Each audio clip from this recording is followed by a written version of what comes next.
सहारा प्रणाम। सहारा समय मुंबई में आपका स्वागत है। मैं हूं अशरफ और सुबह की चाय के साथ साथ चर्चा भी होगी, लेकिन उससे पहले एक नजर डालते हैं सुर्खियों पर। सुर्खियां सह प्रायोजित।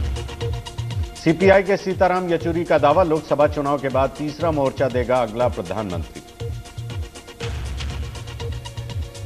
विलासराव देशमुख ने जताई एनसीपी के साथ गठबंधन पर नाराजगी, तो नारायण राणे ने कहा गठबंधन से होगा फायदा। नेपियर टेस्ट में बड़े स्कोर की ओर न्यूजीलैंड, भारतीय गेंदबाजी दिख रही है बेअसर, जैसे राइडर दोहरे शतक के करीब। और महाराष्ट्र में धूमधाम से मनाया जा रहा है गुड़ी पाड़वा, सिद्धि विनायक गणपति बप्पा 4 करोड़ के सोने के सिंहासन पर आज होंगे विराजमान। चलिए, आज हमारे साथ खास मेहमान हैं डॉक्टर प्रेम गुप्ता साहब, जो कि वास्तु विशेषज्ञ हैं, पामिस्ट भी है, हस्तरेखाओं को देखकर आपके भविष्य को बताते हैं। लेकिन आज के खास मौके पर आप सभी दर्शकों को गुड़ी पाड़वा यानी हिंदू कैलेंडर के मुताबिक नया साल बहुत बहुत मुबारक हो।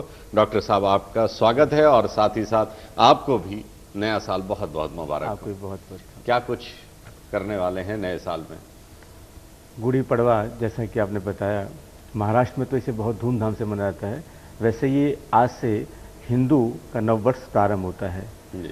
तो सिर्फ महाराष्ट्र में नहीं, पूरे देश में इस वर्ष ये आज का जो दिन है बहुत धूमधाम से, बहुत आनंद के साथ में मनाया जाता है। और ऐसा कुछ है कि ये जो चैत्र का महीना है, यहाँ से हमारी पूरी भौगोलिक प्राकृतिक परिवर्तन इतने गहरे रूप में होते हैं कि इसका जो सामंजस्य है इस बात का कि आज नववर्ष क्यों मनाया जाता है, पूरी प्रकृति ही परिवर्तित दिखाई देती है। उसका रंग, रूप, उत्साह, आनंद, ग्रहों की चाल, सब कुछ आज से इतनी नए रूप में दिखाई देती है। तो इसका पूरा एक वैज्ञानिक आधार भी है। यानी यूं ही नहीं है कि चैत का महीना है तो रख लें, चैत के महीने के पीछे जो जो इसकी विशेषताएं हैं, जो इसकी प्रधानताएं हैं, उनको ध्यान में रख के ये नववर्ष की रूपरेखा बनाई गई है। इसमें गहरे शोध है और आज से पूरा मतलब अंतर दिखाई देता है। चूँकि ऐसे बताते हैं कि ये वसंत ऋतु भी यहीं से प्रारंभ होती है। तो वसंत जो नवरात्रि 4 तरह की होती हैं, तो आज जो नवरात्रि है ये वासंतिक नवरात्रि मानी जाती है। जी, तो आज गुड़ी पाड़वा भी है और साथ ही साथ नवरात्रि की शुरुआत भी आज से हो रही है। जी। हालांकि ये वो नवरात्रि नहीं है जिसमें आप डांडिया खेलते हैं, ये नवरात्रि बिल्कुल उससे अलग है। जी। और पूरे वर्ष में कितनी बार ये नवरात्रि आता है आप बता रहे थे? 4 बार। 4 बार आती है। वो 4 समय कौन कौन से हैं?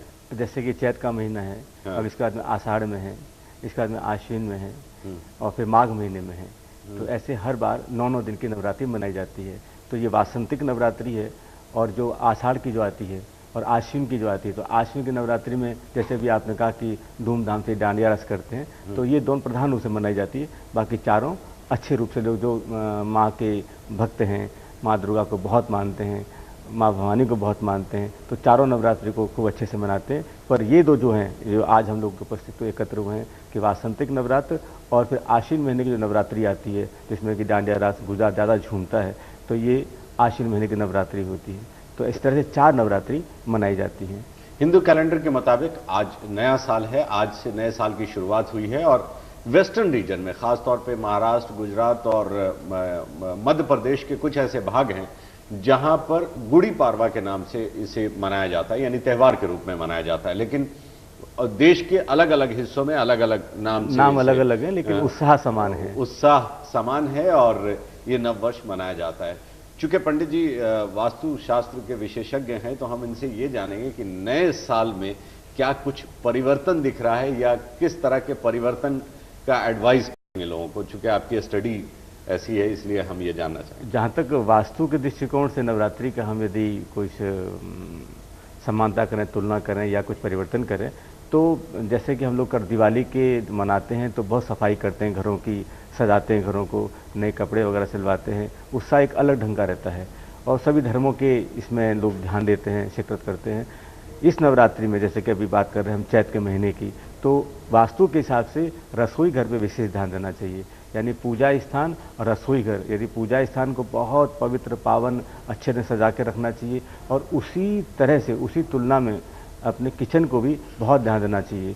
रसोई घर के लिए इस दिन, आज का दिन मतलब आज से 3 दिन पहले प्रारंभ कर देना चाहिए, क्योंकि 9 दिन ये नवरात्रि होती है, 9 दिन नए नए प्रसाद बनते हैं, अच्छे अच्छे देवताओं का प्राकट्य होता है, प्रादुर्भाव होता है और प्रसाद बनता है। तो विशेष रूप से किचन को, रसोई को बहुत ध्यान देना चाहिए। जो टूटे फूटे बर्तन हो, गंदगी हो, अपवित्र सामान हो, कुछ ऐसी चीज, कुछ नया सामान लाना हो, तो ये आज के दिन मतलब नवरात्रि की जो चैत का महीना शुरू हो रहा है उससे पहले हमें इन बातों पर विशेष रूप ध्यान देना चाहिए। यदि हम अपनी रसोई को ठीक से रखते हैं, बहुत अच्छे से उसको नया रूप देते हैं, तो इसका असर पूरे साल भर हमारे हर क्षेत्र में, चाहे वो सामाजिक हो, चाहे फिर वो धार्मिक हो, चाहे फिर वो राजनीतिक हो, चाहे फिर वो आर्थिक हो, चाहे शिक्षा का क्षेत्र हो, सब में हर मतलब हर मेंबर को, घर के जितने भी लोग हैं, सबको बहुत फर्क पड़ता है। तो आज के दिन खास तौर पे पूजा घर और रसोई घर पे ध्यान देना बहुत जरूरी है। चलिए, आज के लिए कहा डॉक्टर प्रेम गुप्ता जी ने वास्तु के अनुसार कि आज अगर आप अपने पूजा घर और रसोई घर पर खास ध्यान दें, और खास तौर पर रसोई घर के बारे में ये कहा गया कि 3 दिन पहले से उसकी शुरुआत हो गई थी, लेकिन अगर आज से भी आप शुरू करें, रसोई घर को पूरी तरह से साफ सुथरा रखें, वहां पर कोई भी चीज टूटी फूटी ना हो रसोई के अंदर, न रसोई टूटा फूटा हो, न रसोई के अंदर जो सामान हैं हाँ जी, वो टूटे फूटे हो, बल्कि सलीके से हो, अच्छे तरीके से रखे हुए हो, और जितना बेहतर उसे बनाएंगे, जिंदगी के जितने भी हिस्से हैं उन सब उसी तरह सजे खान पान की हुए सामग्री है वो भी अच्छे ढंग से रखें, पुरानी बासी चीजें उन्हें निकाल दें, अच्छी चीजें लाएं, मतलब हर चीज पे ध्यान दें, क्योंकि बड़े उत्साह की ये जो दिन है आज का, चैत का जो महीना शुभारंभ हो रहा है, तो इसमें देवताओं का 9 के 9 दिन अलग अलग बहुत बड़ा मतलब इतना अच्छा ये मंगल अवसर है। तो इसमें रसोई का बड़ा, इसके आज मतलब नवरात्रि में यदि 9 दिन हम रसोई पे पूरा ध्यान दें तो इसका बहुत हमें लाभ मिलता है। चलिए, अगर नवरात्रा आज से शुरुआत है उसकी, और अगर 9 दिन तक लगातार आप अपने रसोई पर खास तौर पर ध्यान दें और उसे जितना बेहतर से बेहतर बना सके, जिंदगी के तमाम तरह हिस्सों में उतनी ही बेहतरी आती चली जाएगी, चाहे वो राजनीतिक हो, चाहे वो सामाजिक हो, धार्मिक हो, हर क्षेत्र में आपको फायदा ही फायदा मिलेगा। जिनसे अपने संबंध बिगड़ चुके हैं उन संबंध दोबारा बन जाते हैं, कहीं पैसा अटका होता है वो पैसा आना लौट जाता है, कोई केस कोर्ट कचहरी हो तो उसमें बात बन जाती है, मतलब इतना फर्क पड़ता है रसोई घर को संवारने से ये इस नवरात्रि में, जिसका कि कोई जवाब ही नहीं है। चलिए, नवरात्रि के दौरान तो क्या रसोई घर का खास ध्यान नवरात्रि ही के दौरान रखा जाए, या ये वो सबसे सुटेबल समय है जिस समय आप किचन को रिनोवेट करा सकते हैं या उसे बेहतर बना सकते हैं, और किचन में जितनी चीजें हैं उसे आप चेंज कर लें? क्या ये नहीं, जैसे मैंने कहा कि दिवाली के हम लोग दिवाली की जब मनाते हैं तो कैसे करते हैं, पूरे घर की साफ सफाई करते हैं, पुराने सामान बाहर निकालते हैं, रंग रोगन करते हैं, बहुत कुछ पूरे हम जैसे मनाते आ रहे सालों से, हमें पता है कि दिवाली की तैयारी किस रूप से हम करते हैं।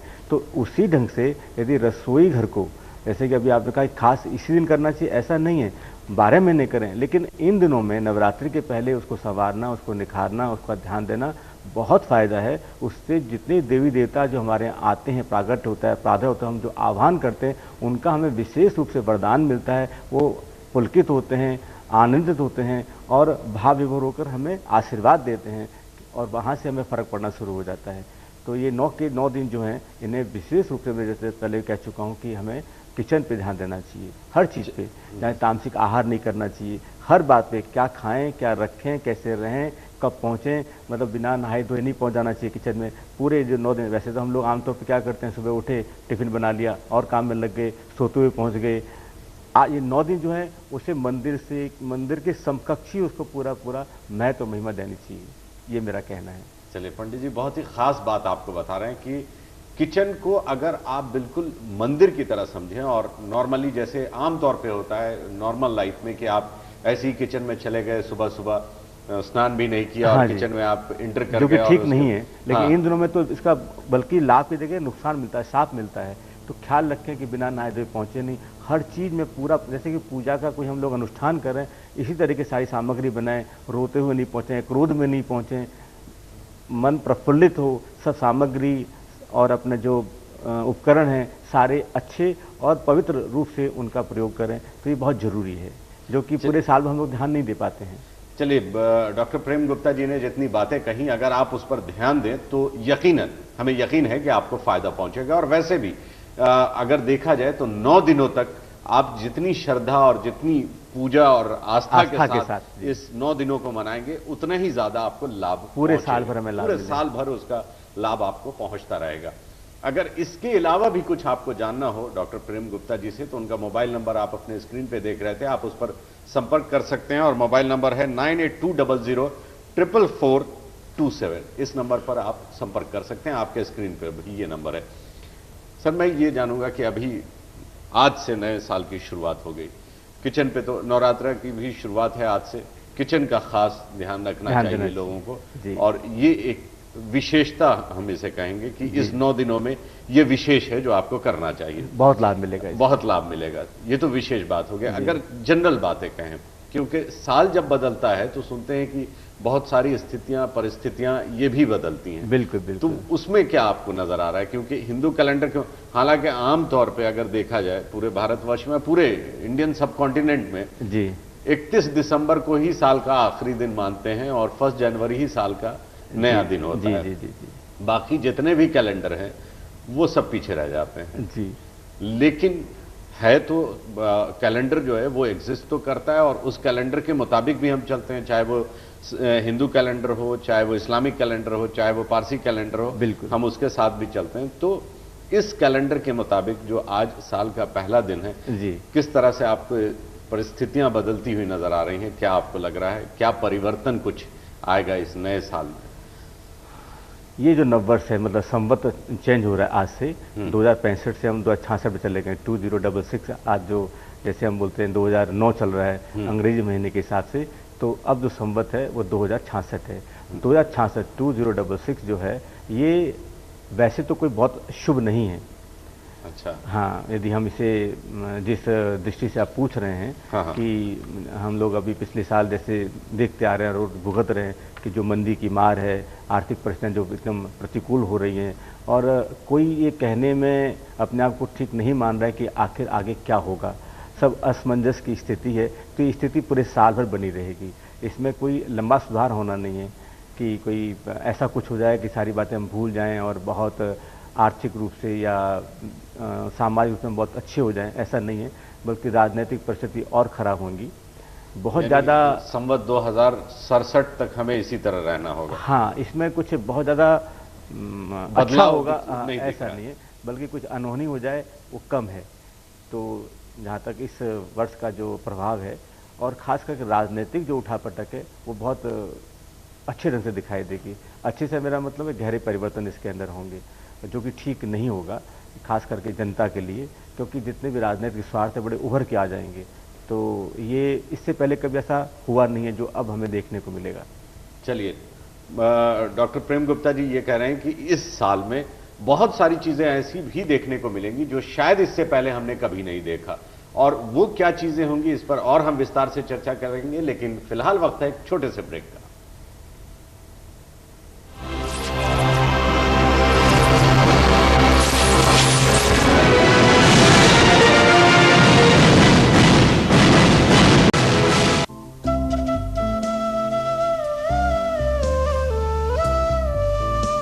Sahara Samay and BSNL together, connecting India.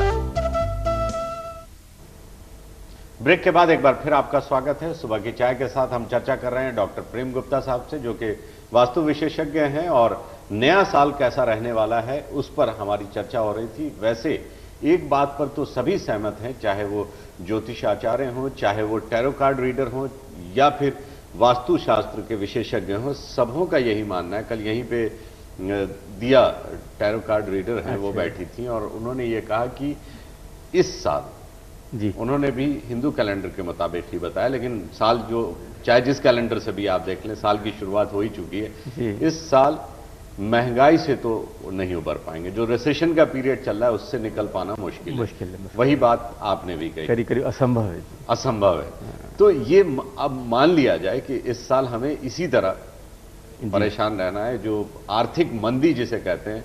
अब तो सरकार भी मानने लगी। पहले सरकार मीडिया से कह रही थी कि आप आर्थिक मंदी ना कहें इसे, जी जी जी जी जी, लेकिन बाद में खुद सरकार ने कहना शुरू कर दिया कि साहब हम आर्थिक मंदी से गुजर रहे हैं। जी जी जी। तो ये बात तो बिल्कुल दिख रहा है, भविष्य के अनुसार जो भविष्य बताते हैं, हाँ, उनके अनुसार कि आर्थिक मंदी से हम नहीं निकल पाएंगे। ग्रहों के आधार पे सही बात है। सही बात। ये तो वो खबर है या उस तरह की भविष्य है जो हमें थोड़ी बहुत निराश करती है। जी, कुछ आशाएं भी होंगी इस नए साल में। नहीं, आशाएं बहुत कुछ है। यानी कि हमें इस तरह की जब कभी भी प्रतिकूल परिस्थिति आती तो हमें कुछ सिखाती है कि हमें एक्चुअल में कैसे रहना चाहिए। जो हम लोग हवा में उड़ रहे थे, दावे कर रहे थे, सरकार भी, विदेशी शक्तियां भी, ऐसा हो जाएगा वैसा हो जाएगा, निराधार बातें थी। तो ऐसी प्रतिकूल परिस्थिति जब आती है तो हमें ये समझ में आता है कि कहाँ हमने गलती कर दी। तो इस परिस्थिति में भी हमें सीखना चाहिए, समझना चाहिए हर दृष्टिकोण से कि राजनेताओं की क्या नियति है, कैसी उनके तौर तरीके हैं, और आर्थिक हिसाब से हम क्या कर रहे थे, क्या होना चाहिए। तो ज़मीन पर उतर के आदमी बातें करता है, समझता है। तो इन सब चीज़ों से हमें आत्म परीक्षण, आत्मनिर्भर करने के लिए पूरा मौका मिलता है, ताकि आगे आने वाला समय हमारे लिए ठीक रहता है। तो ये समय वैसे ख़राब नहीं है, पर अब जैसे शिक्षा विद्यार्थी लोग हैं उनके लिए बहुत अच्छा समय है। अच्छा, विद्यार्थियों के लिए, मतलब युवा पीढ़ी के लिए बहुत कुछ अच्छा समय है, और युवा पीढ़ी कुछ करके भी दिखाएगी। उनका रोल, उनकी भूमिका हमें दिखाई देगी किस तरीके से वो आगे बढ़ रहे हैं, और हर क्षेत्र में, सिर्फ शिक्षा के क्षेत्र में नहीं, वो राजनीतिक में भी आपको दिखाई देंगे, उनकी दखल दिखाई देगा कि वो लोग ध्यान दे रहे हैं, वो लोग पूरे मतलब पूरा इंटरेस्ट लेंगे। इस बात को आप समर्थन दे रहे हैं जो अभी पिछले कुछ समय से चर्चा चलने लगी है कि जो युवा वर्ग हैं उन्हें राजनीति में ज्यादा से ज्यादा हिस्सेदारी मिलनी चाहिए, तो वो दिख रहा है। बिल्कुल बिल्कुल, उनका हस्तक्षेप दिखाई देगा, बोलेंगे, उन्हें मौका भी मिलेगा और नए रूप में उभर के आएंगे। तो ये बहुत जरूरी था, जो कई सालों से ये चीज़ हम लोग सोच रहे थे कैसे हो। जो बुजुर्ग लोग हैं वही राजनीति करते थे, बाकी लोगों को ठीक नहीं समझते, पर ऐसा नहीं है, ठीक उल्टा दिखाई देगा। पिछले आने वाले 1-2 साल में तो इतना अंतर दिखाई देगा कि आपको आश्चर्य होगा कि ऐसा मतलब कितना सही जा रहा है ये। तो युवा पीढ़ी की जो भूमिका है वो बहुत अच्छी, सकारात्मक होगी, और ये हम सबके लिए एक शुभ संदेश है। चलिए, तो सिर्फ ऐसा नहीं कि निराशा ही है, बल्कि आशाएं भी बहुत सारी हैं, उम्मीदें भी बहुत सारी हैं, और वो सच भी साबित होंगी। जैसे कि पिछले कुछ समय से चर्चा चल रही है कि युवा वर्ग को राजनीति में ज्यादा से ज्यादा हिस्सेदारी मिलनी चाहिए, और ये दिख रहा है भविष्य में कि ऐसा होने वाला है, और वो हमारे लिए एक उम्मीद की किरण की तरह है। चलिए प्रेम गुप्ता जी, आपका जो सब्जेक्ट है वो उस तरफ चलें, क्योंकि दर्शकों को इंतजार होगा उस पर भी। जी, घर किस तरह से, नया साल है, उस मौके पर कुछ टिप्स लोगों को जरूर मिलना चाहिए। वास्तु के अनुसार जी, घर कैसा होना चाहिए? वास्तु के हिसाब से घर जहाँ तक हो सके निकलते समय अपना जो चेहरा और मुंह है वो ईस्ट में या नॉर्थ में रहना चाहिए। जब हम घर से बाहर निकलें तो हमारा प्रवेश द्वार जो है पूरब या उत्तर की तरफ हो तो ज़्यादा शुभ मंगलदायक होता है।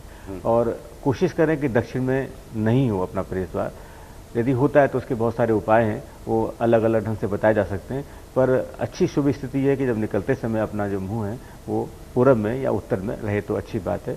जैसे मैं बताया कि रसोई के बारे में, तो रसोई होनी चाहिए साउथ ईस्ट कॉर्नर पे, यानी अग्नि कोण पे। साउथ ईस्ट कॉर्नर पे यदि हमारी रसोई होती है और अपना फेस खाना बनाते समय पूरब में रहता है तो उसका हमें बहुत लाभ मिलता है।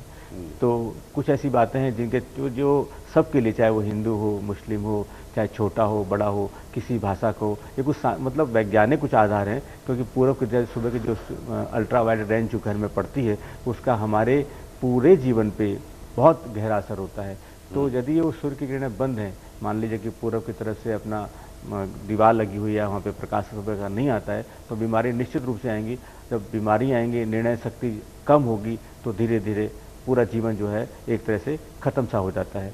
तो ये मतलब वैज्ञानिक आधार की बातें हैं। तो मतलब सूर्य की किरणें बहुत आएँ, खुली जगह हो, प्रकाश है और हवा है, उसका आवागमन बहुत अच्छे तरीके से हो, कहीं उसमें अवरोध नहीं हो, ये विशेष ध्यान देना चाहिए। चलिए, खास तौर पे जो एंट्रेंस है आपके घर का उस पर आप ध्यान दीजिए। साथ ही साथ घर ऐसी जगह पे हो या उसकी बनावट ऐसी हो कि घर में रोशनी, हाँ जी, सुबह की बहुत जरूरी है। हाँ, सूर्य की रोशनी आनी बहुत जरूरी है, उससे बहुत ज्यादा फायदा होगा। और किचन किस जगह पे आपने कहा? साउथ ईस्ट कॉर्नर पे। साउथ ईस्ट कॉर्नर पर ही किचन होना चाहिए।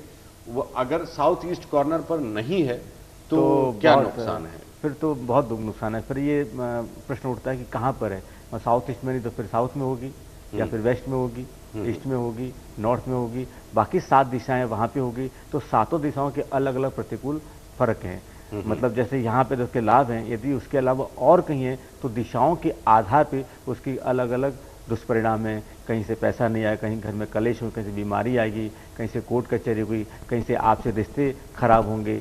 तो इस तरह से अलग अलग उसके इफेक्ट हैं। और यदि ये साउथ ईस्ट में रहती है तो उन चीज़ों से हम बचते हैं, सिर्फ बचते नहीं हैं, आगे भी प्रगति करते हैं। तो ज़रूरी है कि साउथ ईस्ट कॉर्नर पे हो, और साउथ ईस्ट कॉर्नर पे किसी वजह से नहीं हो पाती है, लगता है कि वो पॉसिबल नहीं, क्योंकि हम लोग महानगरों में रहते हैं, तो हम सोचें कि वास्तु के हिसाब से सारी बातें बने हैं, सारी चीज़ें मुश्किल हैं, तो बहुत मुश्किल नहीं है, एक तरह से हम कहेंगे असंभव ही है, नामुमकिन है। हाँ, किसी किसी के लिए संभव है, लेकिन पूरा मतलब आज पूरा शहर उसी ढंग से बन जाए और वैसे रहे तो ये गलत हो जाता है। तो उसके लिए एक सेकंड ऑल्टरनेट है कि नॉर्थ वेस्ट कॉर्नर पे किचन बना सकते हैं, यानी कि वायव्य कोण में नॉर्थ वेस्ट कॉर्नर पे रख सकते हैं। और मान लीजिए वहाँ भी नहीं है, साउथ ईस्ट में भी नहीं बैठ रहा है और नॉर्थ वेस्ट में नहीं बन रहा है, तो फिर उसकी कई सारी अलग अलग तरह की बातें हैं जो मतलब पर्सन टू पर्सन या घर से वैरी करता है कि कैसा घर है, कैसे लोग हैं, उसके आधार पर किस तरह कामकाज है, तो उसके आधार से हम लोग तय करते हैं कि ऐसे नहीं, इसको ऐसे कर ले।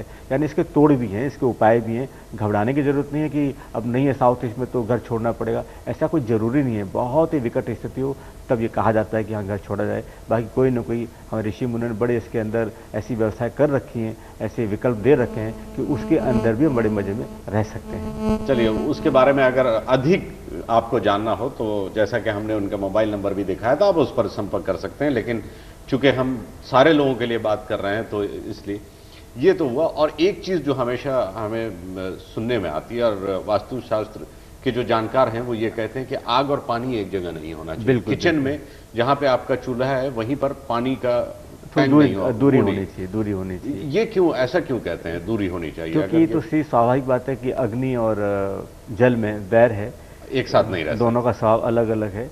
आप देखते हो कि अग्नि वैसे भी देखो तो जलती है तो ऊपर उठती है, और पानी बहता है तो नीचे बहता है। पानी ठंडा रहता है, अग्नि गर्म रहती है, उनके स्वभाव ही दोनों के विपरीत हैं, और दोनों एक साथ बनेंगे तो उसका जो प्रतिकूल असर जो है हमारे जीवन में पड़ता है, क्लैश होता है। इसके लिए होना ये चाहिए कि दोनों शक्तियाँ अच्छे ढंग से काम करें, तो दूरी बनाए रखना बहुत ज़रूरी है। तो जैसे कि मैंने कहा कि साउथ ईस्ट कॉर्नर पे रसोई होनी चाहिए, वो इसका फायर जोन यानी कि आग्नेय दिशा है, अग्नि कोण है, तो उसी तरीके से पानी होना चाहिए नॉर्थ ईस्ट में, जो जल का स्थान है। यदि पानी नॉर्थ ईस्ट में रहता है तो जीवन में कभी भी पैसे की तकलीफ नहीं आएगी, यश प्रतिष्ठा खूब बढ़ेगी, घर में कलेश नहीं होंगे, काम में रुकावटें नहीं आएंगी। तो ये नॉर्थ ईस्ट कॉर्नर जो है, जो बहुत प्रमुख महत्वपूर्ण स्थान है। जिन घरों में नॉर्थ ईस्ट कॉर्नर करप्ट होता है, खराब होता है, या शौचालय होता है, चप्पल जूते उतारते हैं, या कोना कटा रहता है, तो वहाँ पे तो सर इतनी तकलीफें आती हैं कि मत पूछिए बात। चलिए, तो आज जो सबसे अहम चीज़ हमें जानने को मिली वो ये कि सबसे ज़्यादा इम्पोर्टेंट अगर कोई हिस्सा आपके घर का है तो वो रसोई है। इस 9 दिन, आज से लेकर 9 दिनों तक अगर आप अपने किचन को जितने बेहतर तरीके से रखेंगे, आपकी ज़िंदगी में उतना ही कुछ बेहतर होता चला जाएगा। और ख़ास तौर पर अगर किचन का खास ख्याल रखते हैं कि वो किस जगह पे होना चाहिए, उस पर जो जोर दिया है, तो मुझे यही लग रहा था कि सबसे महत्वपूर्ण हिस्सा आपके घर का वो किचन ही है, उस पर खास ध्यान रखना चाहिए। बिल्कुल बिल्कुल। पंडित जी, बहुत बहुत शुक्रिया आपका कि आप हमारे इस कार्यक्रम में आए और इतनी महत्वपूर्ण चीज़ें हमें बताई। दर्शकों, आपका भी बहुत बहुत शुक्रिया कि आप लगातार हमारे साथ बने रहें। हम आपसे लेते हैं इजाज़त, इस वादे के साथ कि कल सुबह की चाय भी आप ही के साथ होगी। तब तक के लिए अशरफ करीम को दीजिए इजाज़त, और आप देखते रहें सहारा समय मुंबई। सहारा।